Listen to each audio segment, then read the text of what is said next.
bisa menilai orang dari tampilan di TV dan di medsos. Kalau mau tahu, ya ketemu langsung. Pas ketemu, kita bisikkan, kita tanya apa yang mengganjal selama ini. Kadang kita lihat orang di medsos, di TV itu galak, garang. Pas ketemu ternyata lembut, baik. Coba tanya, bisikkan ke telinganya. Apa Ustadz radikal? Ternyata ramah. Ternyata tak kenal maka tak sayang. Yang bahaya itu belum kenal udah sayang. Jadi kenapa kita perlu ke masjid? Supaya bisa berjumpa, bertemu, bertatap muka langsung live. Karena tidak bisa diwakili dengan alat yang lain. Al-arwah junudun mujannadah. Ruh itu seperti bala tentara. Fama ta'arafa minha talaf wa ma tanakara minha talaf. Ruh kita ini seperti bala tentara. Ada angkatan laut, ada angkatan udara, ada angkatan darat. Seragamnya beda-beda. Dia di tengah lapang kacau balau bercampur aduk. Tapi begitu komandan memerintahkan siap gerak, maka masing-masing akan menemukan dirinya. Sesama angkatan darat bergabung satu barisan angkatan darat. Sesama angkatan udara menggabungkan diri sama angkatan udara. Sesama angkatan laut satu barisan. Kita mudah berkomunikasi kalau satu server. Hobinya sama, ceritanya sama. Di masjid inilah kita bisa bersama insya Allah. Kesannya pun enak. Papa, itu teman papa? Iya. Teman di mana? Kami dulu sama-sama di Masjid Al-Huda. Indah ceritanya. Berkesan pelajaran buat anak kita. Ayah. Iya. Itu teman ayah. Betul. Ayah dulu kenalnya di mana? Kami sama-sama sakau dulu ditangkap. Kena Badan Narkotika Nasional. Alhamdulillah. Ketemu di masjid ini indah. Yang membuat indah itu apa? Bukan kitanya, bukan status kita, bukan siapa kita, tapi di mana kita bertemu, tempat yang paling suci di atas permukaan bumi. Sama tanahnya. Mungkin lebih mahal tanah yang di sana, tapi tanah yang di sana bisa diperjualbelikan. Tanah ini siapa yang mau beli? Dijual tanah murah. Begitu datang apa? Masjid Al-Huda. Enggak jadi dia. Jadi di tanah yang paling suci ini kita berada di sini, dan segala dosa-dosa kita begitu keluar dari tanah yang suci ini bersih, dan kita pun ikut menjadi suci. Dosa kecil, utang tidak lunas. Saya sampai ke Mesir 5 September 1998. 24 tahun yang lalu. S1. Ketika itu ada senior, kalau saya awam paling bawah, ada senior yang khawasul khawas tingkat atas. S3. Anak baru masuk S1, beliau udah S3. Namanya Ustadz Rusli Hasbi. Hadir. Jadi anak sekarang ini perasaan seperti ikut kontes dacil. Dai cilik yang penilainya satu di kanan, satu di kiri. Jadi kalau jamaah ngelihat video anak hari ini, kok Ustadz nggak seperti biasanya ya? Iya, memang ada yang luar biasa. Anak mulai curiga, ini panitia kayaknya ngetes. Bisa nggak dia ceramah di depan tim seleksi nasional? Tapi ada kebahagiaan buat anak. Dengan hadirnya tokoh-tokoh besar ini cara Allah untuk menyatakan, dan setelah diupload nanti, masa mereka mau hadir penceramah radikal? Masya Allah, tabarakallah. Bisa bersilaturahim di sini setelah tak berjumpa 24 tahun, hampir seperempat abad. Bertemunya di mana?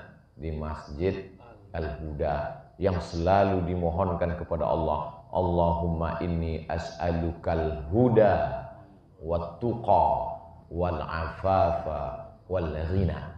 Jadi nanti kalau anak ditanya orang, Ustaz Somad selalu menyampaikan hadis Allahumma inni as'alukal huda wat tuqa wal afaf wal ghina. Iya, memang Ustaz sudah pernah dapat? Sudah. Mana? Ada tuh rekamannya. Saya tausiah di Masjid Al-Huda. Wat tuqa wal afafa wal ghina. Menyambung silaturahim, ukhuwah Islamiyah di masjid. Sekarang banyak orang janjian ketemu di mana? Di kafe. Ceritanya ngalor ngidul tak tentu arah. Tidak ada nilai iktikaf di dalamnya. Sedangkan kita dari awal sampai akhir kita keluar masjid ini pahala iktikaf dapat. Makanya kadang di depan masjid itu ditulis nawaitul iktikaf fi hadzal masjid. Di Masjid Agung An-Nur Pekanbaru Riau, begitu sampai naik tangga di atas nawaitul iktikaf fi hadzal masjid. Masjid Nabawi dulu waktu zaman ana haji umrah, di tiang sebelah kiri begitu masuk babus salam ada tulisan nawaitul iktikaf. Sekarang dihapus. Heran kenapa tiba-tiba dihapus, diganti kaligrafi lain. Karena orang mengatakan tidak boleh melafazkan niat iktikaf. Padahal kalau tidak dilafazkan nanti kita berbolak-balik, habis main handphone, main medsos, kita tak tahu, lupa. Tulisan itu mengingatkan kita. Baik sekali, apa salahnya? Tapi saya yakin dan percaya andai tidak dituliskan pun kita sudah ingat. Yang saya sampaikan ini mengulang kaji, saling mengingatkan, watawasau bil haq watawasau bis sabr. Berbicara ngobrol di mall, suara azan tidak masuk. Dulu kita di mall, di rumah sakit, azan masuk. Allahu akbar, Allahu akbar. Orang naik ke atas. Sekarang sudah tidak masuk karena mati lampu. Bukan karena toanya dicopot, enggak. Karena ada pemadaman bergilir sehingga mikrofon tidak hidup lagi. Tapi mikrofon Masjid Al-Huda ini, Masya Allah, subhanallah, tabarakallah. Begitu saya diberi tadi, dipersilahkan oleh Syekh Fikri Tariq, sikit aja saya ucapkan, sawu sufu, langsung khawatir saya. Yang saya khawatirkan jangan-jangan yang berbisik di dalam pun bisa keluar. Saking kan tajam. Itu tadi saya nggak terlalu banyak mengeluarkan, dikit aja suara. Yang herannya nggak kelihatan di mana di pasang. Oh ada. Nah, ini baik sekali. Karena amat sangat berpengaruh sound system ini. 80% menurut Pak JK. Beliau bisikkan waktu ketemu, Ustaz Somad kalau ceramah sampaikan itu di masjid-masjid. Karena orang di masjid dengar suara imam, dengar suara khotib, dengar suara penceramah, tausiah, tidak jelas apa yang dia. Macam-macam model mikrofon itu, sound system itu. Ada yang modelnya jelas di telinga penceramah, nggak jelas di telinga jamaah. Jadi penceramahnya pede, jamaahnya bingung. Ada model sound system itu jelas di telinga jamaah, nggak jelas di telinga ustadznya. Ustadznya tegang urat lehernya, dia sangka suara itu tak sampai ke telinga jamaah. Ada yang lebih parah lagi, tidak sampai ke telinga jamaah, ustadz itu pun tak mendengar. Sama-sama bingung mereka. Tapi Masya Allah, tabarakallah. Jadi jamaah di seluruh Indonesia dimanapun berada yang mengikuti kajian subuh di Masjid Al-Huda ini, maka kalau kalian mau memperbaiki sound system mikrofon masjid, studi bandinglah ke Masjid Al-Huda. Saya sudah merasakannya. Anda? Bagus sekali. Karena tidak terlalu banyak kita mengeluarkan energi, suara kita jelas. Kadang jamaah ini tidak juga bisa disalahkan. Ketika khotib Jumat dia tidur. Seringkali jamaah disalahkan. Kenapa kalian tidur? Kata dia, memang suaranya seperti nyanyian pengantar tidur. sayup-sayup masuk ke telinga. Setan pula disalahkan. Kata setan, aku nggak ada menggoda. Kadang kita kasihan juga sama setan. Nanti muncul namanya Komisi Perlindungan Setan. Saking sudah banyaknya. Manusia ini tidak memperbaiki kualitas dirinya, tidak memperbaiki kualitas masjidnya. Jadi alat, sarana, prasarana dipersiapkan sehingga orang ke masjid itu nyaman, semuanya nyaman. Letak posisi jam itu juga penting. Jam, sehingga saya tahu pas 5.55. Jadi ingat merek sesuatu. Ini terkadang dipasang jam di belakang. Ustadznya lupa bawa jam tangan. Ya sebentar-sebentar. Kalau ini kan jelas. Ini semua penting, letak. Bagaimana ini di belakang ada satir hijab jarak antara laki-laki dan perempuan. Kadang di beberapa masjid tak ada dipasang. Kalaupun ada rendah di bawah. Kalau ini kan jelas. Sehingga makmum yang di belakang, sop yang paling bagus laki-laki di depan. Kenapa? Karena dia paling jauh dari perempuan. Bukan saya mengatakan yang di belakang tak bagus, bagus. Ini ustadz ini saya udah mau ke masjid, dia udah alhamdulillah. Ini dia bilang pula sop saya tak bagus. Karena kalau tidak dipasang satir hijab penutup ini, apalagi di sop paling belakang biasanya anak-anak muda, lain bunyi aminnya. Karena dia tengok ini di depan anak gadis. Ghairil maghdubi alaihim waladdallin, kata imam. Amin gitu. Tengok. Tapi kalau gini kan tertutup, rapi, bersih. Adapun sedang tausiah dibuka karena jamaah ingin melihat ustadz. Jamaah yang laki-laki tidak bisa melihat perempuan. Jamaah perempuan pun tak bisa melihat jamaah laki-laki. Ustadz kan melihat sekali-sekali. Tapi jamaah juga kan pakai masker. Jadi tidak ada fitnah di dalam masjid. Ini semua aturan-aturan ini kita ikuti. Pakai tenda karena mungkin acara seremonial besar. Di Ramadan pun biasa begitu. Masjid, surau, langgar, musola di awal-awal Ramadan pakai tenda. Penyewaan tenda cuma sampai 3 hari. Pas ditanya pengurus, kok 3 hari? Biasanya begitu. Sama nanti di ujung-ujung mau Idul Fitri. Masjid ini mengajarkan kita dalam fikih cuman ada 2, masjid dan masjid jami'. Apa bedanya? Masjid ada Jumatnya, maka disebut masjid jami'. Masjid enggak ada Jumatnya, masjid. Masjid apa Ustaz? Ya masjid aja, enggak pakai aja, masjid. Inilah dia masjid. Nah banyak sekarang orang bingung. Ustaz, kalau dilanggar itu apa pakai usolli sunatan tahiyatal langgar? Itu masjid. Karena ada sholat 5 waktu. Subuh, zuhur, asar, maghrib, isya. Bisa iktikaf di dalamnya. Ini sudah mulai dekat Ramadan. Persiapan. Nanti kami iktikaf di mana Pak Ustaz? Masjidnya jauh. Datang ke masjid kita iktikaf. Nawaitul iktikaf fi hadzal masjid.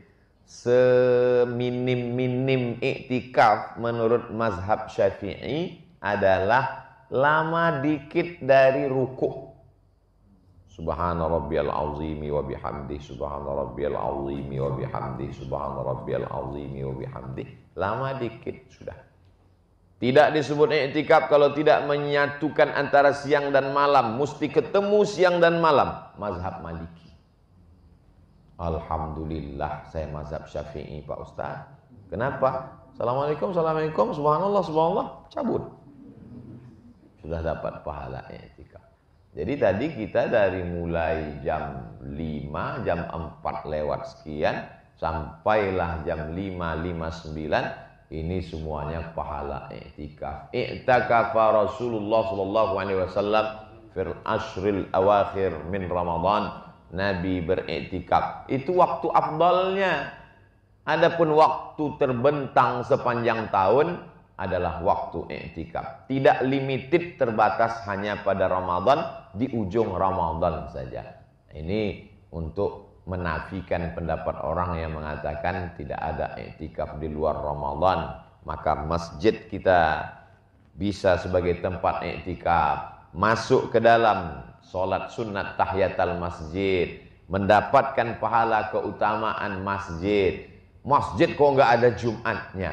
Kalau ada Jumatnya masjid jami, kecuali ditulis di depan masjid jami tapi nggak ada Jumat, nggak bisa. Kalau masjid, tapi unik juga terkadang untuk meloloskan aturan. Jadi yang namanya surau itu memang tidak ada Jumat. Surau, musola, langgar, istilah tempat kita itu memang tidak ada Jumat. Tapi saya pernah tausiah di Kuala Lumpur, surau. Tapi ada mimbarnya. Saya tanya, ada Jumat di sini? Ada. Kok surau? Ini namanya surau Jumat. Untuk mengatasi aturan. Kalau surau, aturan pemerintahnya begini. Jadi di beberapa tempat memang disebut dia musola, tapi masjid. Ini ada sholat Jumat? Ada Pak Ustadz. Tapi kok namanya musola? Dulu kami mau buat masjid. Pas mau izin nggak dikasih. Pak, boleh di sini buat masjid? Nggak boleh. Kalau musola, boleh. Ya udah, izinnya musola. Tapi dibuat sholat Jumat. Jangan terjebak pada nama. Di kampus juga ada dibuat laboratorium keagamaan. Tapi masjid. Kenapa ini dibuat robah namanya jadi laboratorium keagamaan? Karena kalau dibuat masjid, anggaran nggak turun Pak Ustaz. Jadi dibuat mata anggarannya laboratorium keagamaan. Ini namanya fiqhul hilah. Apa itu? Fikih bagaimana cara berkilah. Semua bisa diselesaikan. Kalau sudah masjid, sampai hari kiamat tidak akan ada yang berani merubah ini jadi apapun. Karena orang yang mempertahankan ini mati syahid jihad fisabilillah. Masjid sudah diatur dalam Undang-Undang Wakaf Republik Indonesia. Bukan sembarangan. Aturan negara, kesepakatan sekelompok manusia bisa saja dilemahkan. Tapi kalau sudah menjadi undang-undang yang disahkan di parlemen tentang aturan wakaf masjid, tidak bisa dialihkan, tidak bisa dipugar, tidak bisa dirubah, tidak bisa diperjualbelikan. Ini semakin menguatkan kita supaya generasi ke depan anak-anak kita adalah generasi masjid. Dari maghrib ke isya 45 menit, waktu yang pendek. Handphone mati, gadget mati, laptop mati, off. Alhamdulillah Ustaz Somad, kami memang sudah begitu di daerah kami. Dari maghrib ke isya, handphone mati, gadget mati, laptop mati, TV mati, komputer mati. Kenapa gitu Pak? Pemadaman bergilir. Mati karena kesepakatan kita. Mari kita lanjutkan lagi tradisi masa kecil kita menghidupkan surau, langgar, musola, masjid dengan maghrib mengaji.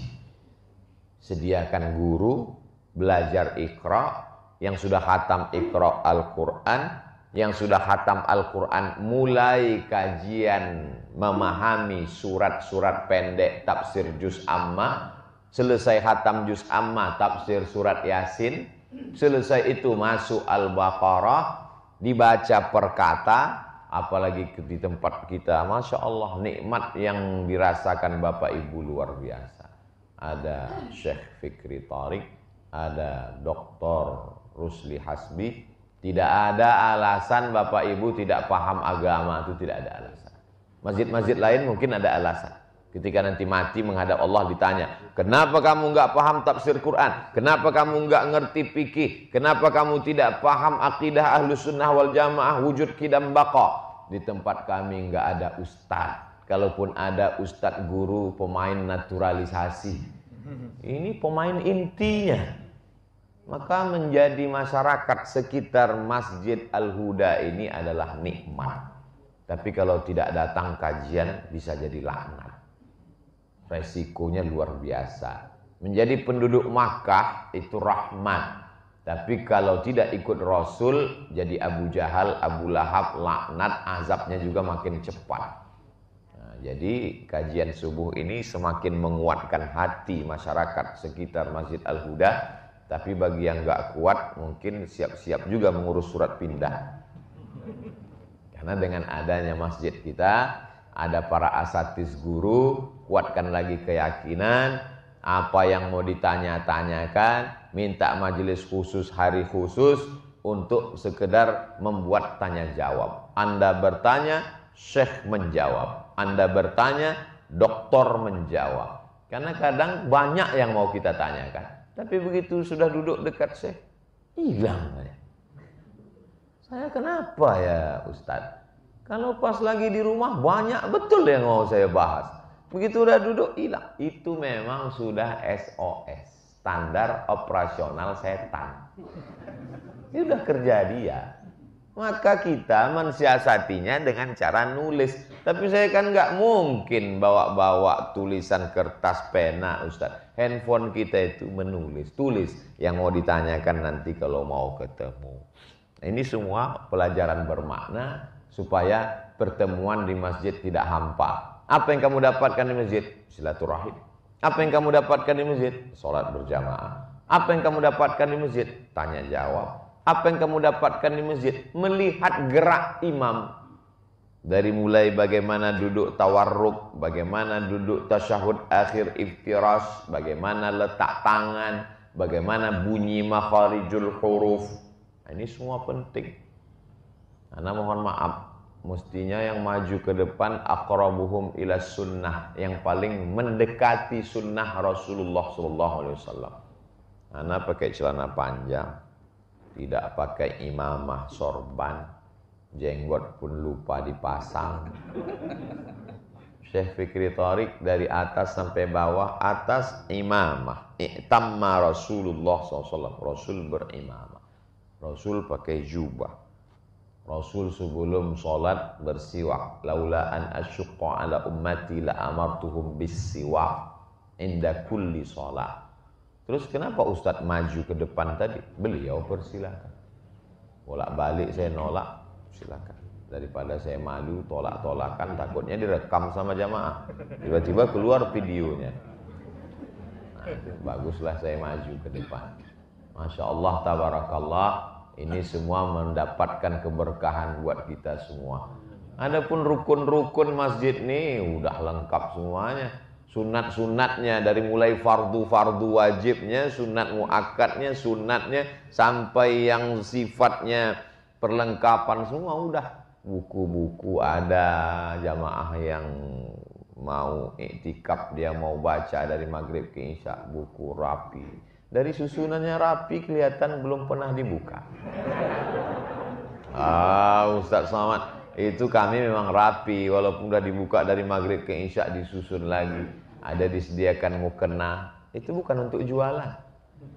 Itu mukena bagi yang musafir, mampir, singgah, atau mau cepat-cepat pulang kantor nggak sempat. Kadang di masjid itu banyak juga ibu-ibu mengeluh, Ustadz ada mukena tapi pas kami pakai dari awal sampai akhir kami tahan napas. Alhamdulillah, ada saja cara orang muslim ini ingin beramal soleh. Ada program namanya bersih-bersih masjid. Di Medan tuh ada program bersih-bersih masjid. Ada orang yang hatinya bersih, disediakannya mobil lengkap dengan pekerjaannya, lengkap dengan alat-alatnya. Kerjanya hanya membersihkan masjid-masjid gratis. Ada pula program laundry gratis untuk mukena masjid.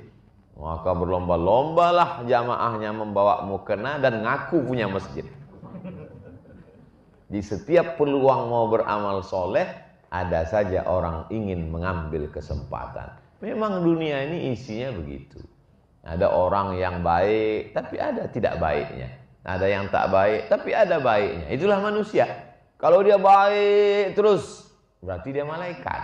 Kalau dia jahat terus, setan. Kawan saya ada jahat terus Pak Ustadz, setan. Tidak ada itu. Pasti ada baiknya, pasti ada tidak baiknya.